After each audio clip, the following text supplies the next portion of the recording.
Morning guys, Anthony, 4x4 Diesel. We're doing it again. You didn't believe it, so we're doing another fuel, but with a lot of information to explain everything as well. We're doing it again from Alice Springs down to Port Augusta. Okay, see, there you go. There's nobody there's nobody drafting us or anything like that. He's about, I'd estimate 200 metres back, and sometimes further back than that. And there's absolutely no smoke and mirrors going on with these fuel tests. And these are still the road conditions. Fairly flat road, slightly undulating. At the moment we've got the cruise control set on 114. Like I said, we're going to do fifth gear this time. We stopped in Coober We contemplated getting fuel. No, we're going to scrape in. We're going to be on zero, but we'll scrape in one way or the other. Currently not looking at a good mileage, about 12.8 litres per 100k since we started at Coober according to the trip computer. Let's see what happens. We'll fill them up soon at the same servo, at the same pump, and show you the results again, and bada bing. 4x4 Diesel. Here I'm going to discuss, demonstrate, and show you the evidence once again on more reasons why the 1KD FTV is in many ways a better engine than the 1GD FTV. Now, each to their own. The 1GD also has its advantages. We've discussed it in many videos. I suppose that's why it's important to subscribe and turn the bell on so that you don't miss those messages and those discussions. Now, a lot of questions come up. I did a video yesterday, okay? So that video from yesterday, if everything goes to plan, will come out today, which is Thursday the 7th of July. Okay, and then this video today, if I remember, I might even put it out tomorrow, which will be the 8th of July. Let's see how that works out. So before we do, once again, I just want to say thanks to all the patient people in Australia that we can service and repair their vehicles, provide the parts kits they need to be able to look after the vehicle, because we know there's a shortage of skilled workers across the board, including in the automotive industry. So we're helping people, training people, owners, DIYs, to be able to do their own maintenance, understand the vehicles. I suppose the only disadvantage is you've got to stick with the vehicles that I like and use. The information does help everyone with all makes and models, but especially people that are like-minded to myself, owning Toyotas, Prados, Hiluxes, 1KD FTVs, that sort of thing. So we will be back on deck as planned from Monday the 11th. So back to normal, part like injector kits Monday, suspension Tuesday, BFE kits Wednesday, front wheel bearings Thursday. Once again, thanks for your patience. Now, what we did yesterday, we did a trip from the refuel was at the same servo with two GX Prados in Catherine, and the refuel was at the same servo in Alice Springs, all being fair, and it was no bull bars, same tyres, same size, virtually identical setup, both 150 Prados. One was a 2013, one was a 2022, the one we're driving. The 2022 got 12.1 litres per 100 Ks. The 2019 Hilux, which normally gets really good economy, got 11.4, and that shifty 2013 300,000 kilometre old 1KD FTV driving with us in the same convoy, all spaced out, everything being fair, he got 10.4 litres per 100 Ks. A lot of questions are going to come up. A lot of people are going to say, oh, but this and oh, but that. Now, here's some answers for the oh, buts, and then I'll tell you what we're going to do today. Okay, oh, but this and oh, but that.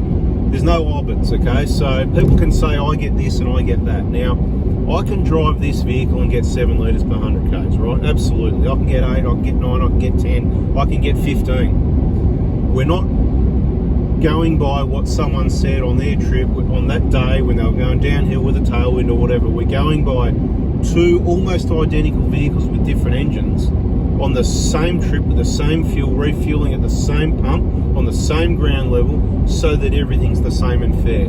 Yes, that 150 Prado, it used 20 litres less for that 1170 odd K trip, whatever it was, right? We'll call it just under 1200 Ks. It used 20 litres less. 20 litres of fuel, it's worth about 50 bucks, right?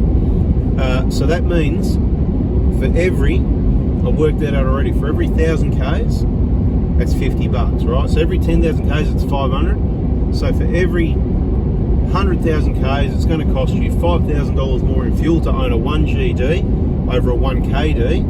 Now you might say, oh, but mine doesn't, but yours might be different. You drive slower, you haven't got those tyres, you know, whatever the case may be. I hope you understand what I'm saying. We're comparing same.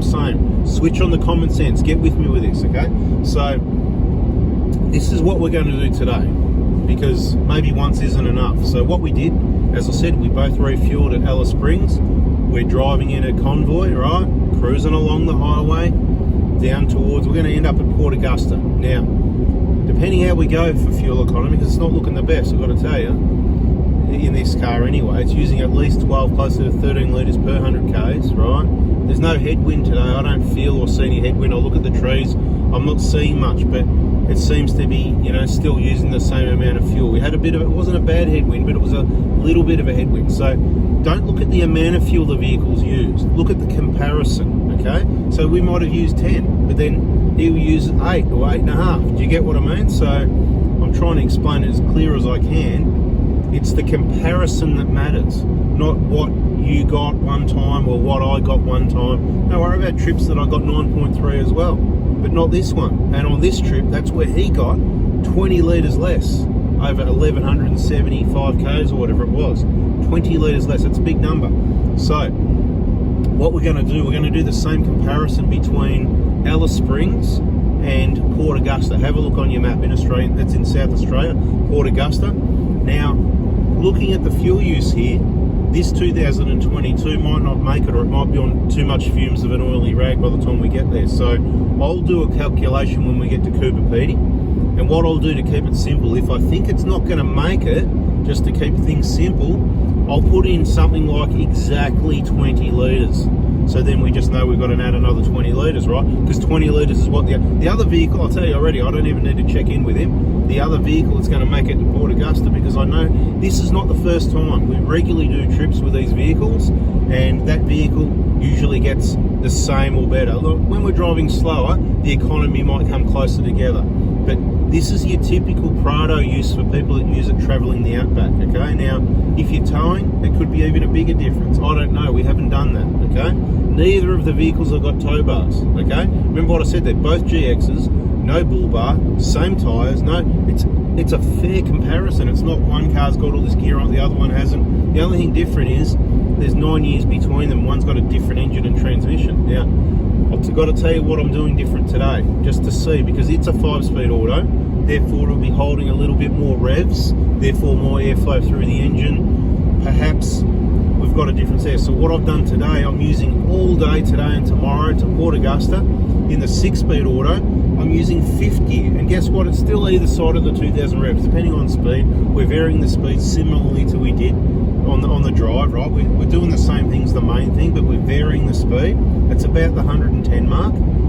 So it can be either a little bit under 2 or a bit over 2,000 revs, usually 21, 22, 100. Point is, that's a good area of revs to be in. That's going to be similar to the 1KD, to see if we use more or less fuel than we did.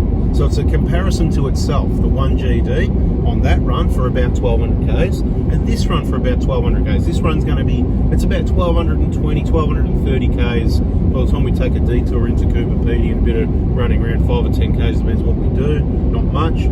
It's going to be about 1,200 odd Ks, okay? So it's a very similar comparison. The weather conditions, okay, so we've got to take into account there's certainly less, there wasn't a lot of wind yesterday, there was at times. What happens up here on this trip in particular, the wind, it's calm in the morning. It's not like in Melbourne, it's quiet in the morning and the wind is in the afternoon sea breeze, right? What happens up here is it's calm in the morning, but it builds up early in the morning. The windiest times are in the middle of the day, and then it calms down again slowly. So it's kind of like the wind comes with the sun in the Northern Territory, if you like, okay? So the weather's a bit different. Have a look at this road ahead, just beautiful. Look at that. Don't you just want to wish you had a Lamborghini out here and nail it? Look at that, eh? Beautiful. Anyway, back on topic. So 5th gear, that's the difference, okay? So the 1KD is going to be doing nothing different. The 1GD here, I'm in 5th. For the whole 1,200 odd Ks, I'm in 5th. And then you'll be able to compare it to itself. We will, you will, whatever, whoever wants to watch and listen. So I've already made quite a long video getting it started. So it could end up being a little bit long. I'm sorry, but I had to explain everything, didn't I? So 9 minutes just explaining it. So 5th gear, all the way, in the auto, A60, whatever it is, right? I think you're with me, fully understood, okay?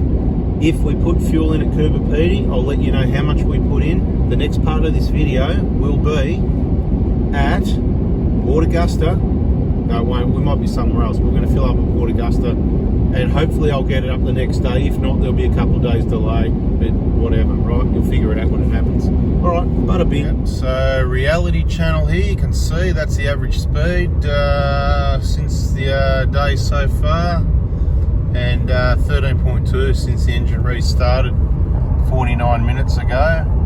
You can see 12.1.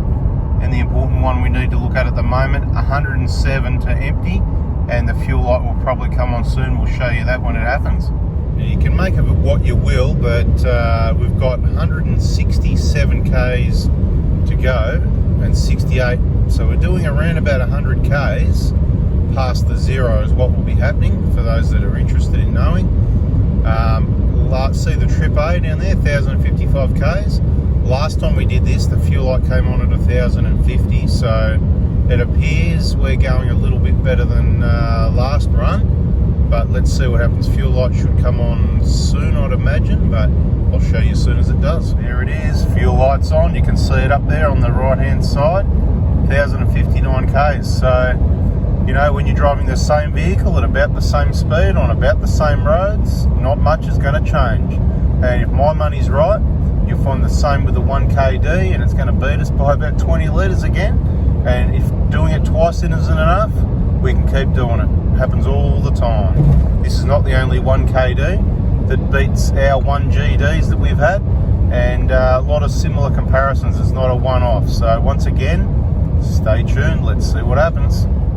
All right, there we go. We're cruising range at 1 kilometre to go. You can see the current fuel economy as well. We've got about 95 Ks to go to the servo. So like I said, we're asking close to 100 Ks. Fuel economy, well, we might just back it off a couple of Ks just to make sure we get there, but we've got spare fuel. Don't do this without spare fuel, and you probably shouldn't do this anyway. Just leave it to me, and we'll show you. You know, you got to do it a number of times to see if it's consistent. No point doing it once, then think you can rely on it in a worst case scenario and it doesn't work out. So we might do this a few times. So remember to subscribe, turn the bell on. We're on cruising range. You can see it's gone to nothing now. So we'll let you know. Just want to quickly show you how the fuel gauge goes under the needle down there. 37 Ks to go.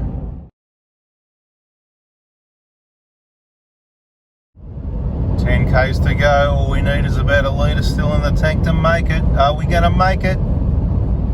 Alright, I've just spoken to the 1KD that's about a K behind me.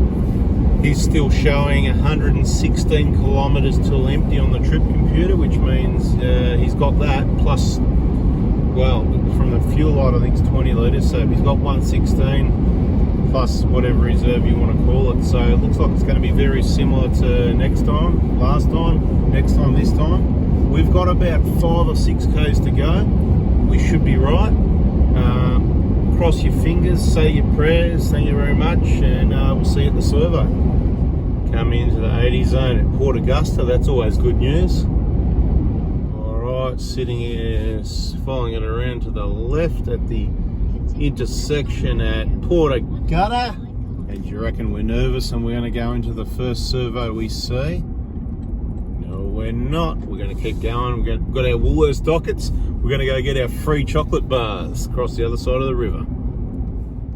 Don't want to run out now. This is, I mean, we can run out anywhere but now because, you know, there's no emergency lane here. It's just the road, and that's it, uphill going over the JB Bridge. Oh, and look, there's our free chocolate bars. Vortex Diesel, $2.31.5. You can always rely on anything to be cheaper than a Shell servo. So Port Augusta, Caltex, Woolworths, free chocolate bars, blah, blah, blah. And we have to wait in a long queue here, or we could do the reverse through actually, because that's what we'll do. We made it to the pump. Let's have a quick look at the trip information. All it wants to say is refuel. Okay, after start, 12.4, that's just the last just under 3 hours, average 100 Ks. After reset, still on 12.1, that's 161 hours driving. That'll get reset soon. And go refuel, so let's do that. All right, quick tip, pumping. While you're pumping, always check and make sure you've got the diesel pump. You got nothing better to do, but check and make sure you've got the right fuel. A lot of people make mistakes. There it is, and it clicks at 145. We'll squeeze a bit more in, but there was still 4 or 5 litres in the tank.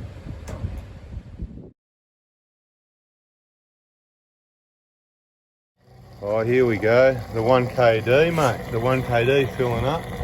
Go over the pump in a sec. It's only got 90 litres so far. Here we go. So what's the trick for the 1KD to getting the good fuel economy? What's the trick? Is there a secret? Everybody thinks you're, what do you call it when you're in behind someone? What's it called? Careful driver.